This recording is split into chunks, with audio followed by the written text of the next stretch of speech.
देश के बड़े बड़े नेताओं के राजनीतिक सलाहकार प्रशांत किशोर की जब एंट्री बिहार की राजनीति में हुई तो लोगों को लगा कि ये कुछ नहीं कर पाएंगे। इसके पहले भी आए थे और अब भी आए हैं, फिर वापस चले जाएंगे। लेकिन प्रशांत किशोर इस बार ये मन बनाकर आए थे कि तमाम पार्टियों के पसीने छुड़ा देने हैं। तमाम पार्टियां ये सोच में पड़ जाएगी कि आखिर हमने पंगा किससे ले लिया। प्रशांत किशोर ने पूरे बिहार का भ्रमण किया और पूरे बिहार के भ्रमण करने के बाद राजद को एक लेटर जारी करना पड़ गया और ये कहना पड़ गया कि भैया देखिए, आपको प्रशांत किशोर के साथ जाने की जरूरत नहीं है, क्योंकि वो भारतीय जनता पार्टी की बी टीम है और भारतीय जनता पार्टी के लिए काम कर रहे हैं, वो घूम रहे हैं। और साथ ही साथ राजद को यह भी बताना पड़ गया कि प्रशांत किशोर जो हैं, उनका पूरा नाम प्रशांत किशोर पांडे है, वो ब्राह्मण है और वो भारतीय जनता पार्टी के सपोर्टर है।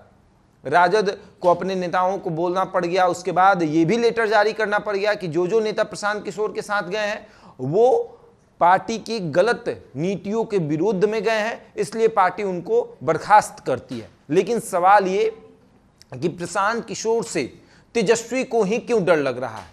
जेडीयू क्यों नहीं डर रही है? भाजपा क्यों नहीं डर रही है? कांग्रेस क्यों नहीं डर रही है? चिराग पासवान क्यों नहीं डर रहे हैं? जीतन राम मांझी क्यों नहीं डर रहे हैं? उपेंद्र कुशवाहा क्यों नहीं डर रहे हैं? सिर्फ तेजस्वी यादव की पार्टी राजद ही क्यों डर रही है और राजद को ही लेटर क्यों जारी करना पड़ गया? इसके पीछे कई बड़ी वजह है, उस पर चर्चा करेंगे। पहला कि प्रशांत किशोर बिहार के उन नेताओं को अपने साथ रख रहे हैं जो नेताओं को ये लगता है, जिन नेताओं को कि वो ठगे हुए हैं, पार्टी उनको ठग ली है। वो 30-35 साल से अब पार्टी को अपना समय दे रहे हैं और बदले में उन्हें कुछ नहीं मिल रहा है, सिर्फ झंडा ढो रहे हैं। उनको कुछ मिल ही नहीं रहा पार्टी की तरफ से। जब भी टिकट देने की बारी आती है तो जो बाहुबली होते हैं, जो धनबली होते हैं, उन्हें टिकट दे दिया जाता है, या फिर जो परिवारवाद से बाहर निकलते हैं उन्हें टिकट दे दिया जाता है। तो वैसे नेताओं की लिस्ट प्रशांत किशोर ने तैयार की और वैसे नेताओं को अपने साथ रखा।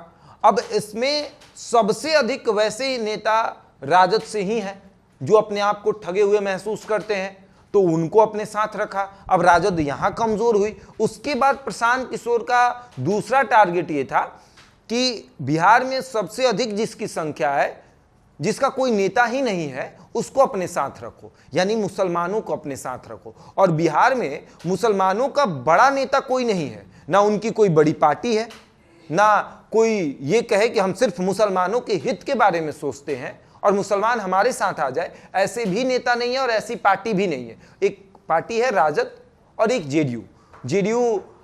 नीतीश कुमार की वजह से मुसलमान जो हैं वो जेडीयू को वोट करते हैं। लालू यादव की विचारधारा की वजह से मुसलमान जो हैं वो राजद को वोट करते हैं। लेकिन जब से तेजस्वी यादव ने राजद को संभाला है, तब से मुसलमान नाराज हो गए हैं, क्योंकि मुसलमानों को ये लगता है कि सिर्फ वोट हमसे लिया जाता है, हम दरी बिछाने के काम आते हैं, कि सिर्फ हम दरी बिछाएंगे, हम कुछ नहीं करेंगे, हम झंडा ढोएंगे, सड़कों पर लाठियां खाएंगे, वोट देंगे। लेकिन जब टिकट देने की बारी आएगी तब मुसलमानों की हक की बात नहीं की जाएगी।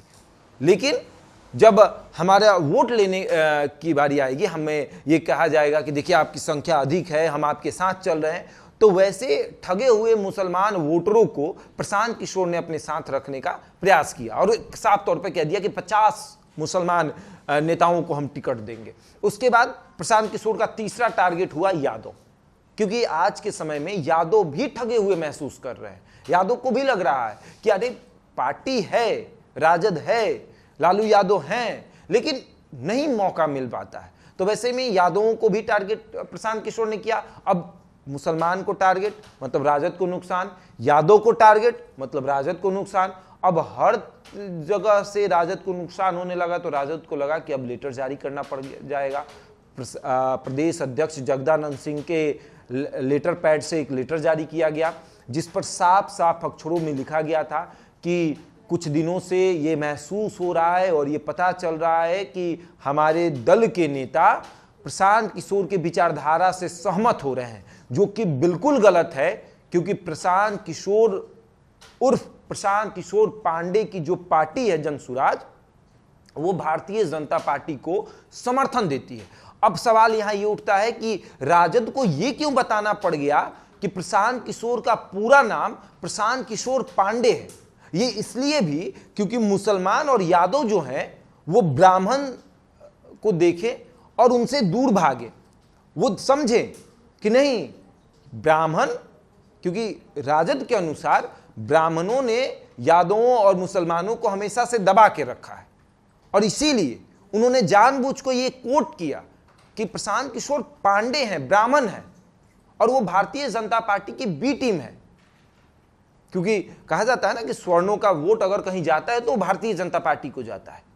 हालांकि भारतीय जनता पार्टी है, लेकिन तेजस्वी यादव ने अभी हाल में ही कहा था कि ये माई और बाप की पार्टी है, मतलब अगड़ा पिछड़ा सबकी पार्टी है, A to Z की पार्टी है। तो इस A to Z में क्या ब्राह्मण नहीं आता है? क्या इस A to Z में राजपूत नहीं आता है? इस A to Z में भूमिहार नहीं आता है?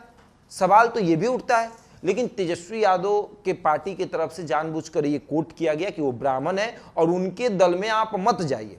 हालांकि प्रशांत किशोर सिर्फ राजद पे टिप्पणी नहीं करते हैं, वो जेडीयू पर भी करते हैं, वो भाजपा पे भी करते हैं, और वो खुद के लिए 5 साल का समय मांग रहे हैं। वो कह रहे हैं कि 5 साल समय हमें दीजिए, हम बिहार को बेहतर बनाएंगे। लेकिन डर सिर्फ राजद को लग रहा है, और इसके पीछे की वजह यही है कि राजद के नेता अपने आप को ठगे हुए महसूस कर रहे हैं और वही जनसुराज से जुड़ रहे हैं, और इसीलिए तेजस्वी को डर भी लग रहा है। प्रशांत किशोर बिहार की राजनीति में कितना घुस पाए हैं ये तो शायद जनता ही बताएगी, लेकिन तेजस्वी यादव मुख्यमंत्री की कुर्सी से कितना दूर हुए हैं ये शायद तेजस्वी को बखूबी पता चल गया है। मेरा इस खबर में इतना ही। बने रहे हमारे साथ और देखते रहें द इंडिया टॉप।